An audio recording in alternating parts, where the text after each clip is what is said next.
Internetga kirish imkoniyati bo'lsa, Amerika ovozining YouTube kanalida ham dasturlarimizni tomosha qilishingiz mumkin. Dunyoning turli burchaklarida yashayotgan, ishlayotgan yoki bilim olayotgan, tajriba oshirayotgan o'zbeklar, o'zbekistonliklar bilan Facebook va Twitter singari ommabop sahifalar orqali ham aloqadamiz. Qisqa to'lqinda kundalik radio eshittirishlarimizni ham tinglashingiz mumkin. Ushbu ko'rsatuvimiz Qirg'izistondagi hamkorimiz Keremet telekanalida har dushanba kech soat 8:30 da, seshanba kunlari esa kunduz 12:30 da efirga chiqadi. Amerikalik fazogirlar ayni damlarda xalqaro kosmik stansiyada ish olib bormoqda. Bir necha kun oldin AQShning Endeavour fazo kemasi samoga ko'tarilgan edi. Sizni ona zamin u yerdan shu kunlarda qanday ko'rinayotganini aks ettiruvchi manzara bilan qoldiramiz. Tinchlik, xotirjamlik, xushkayfiyat va baraka oilangizni aslo tark etmasin.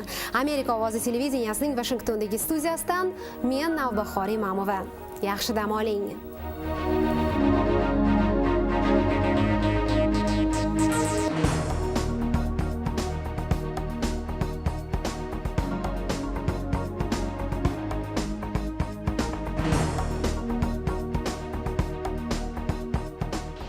Minus 10, 9, 8, 7, 6, 5. We have to go from ready to start.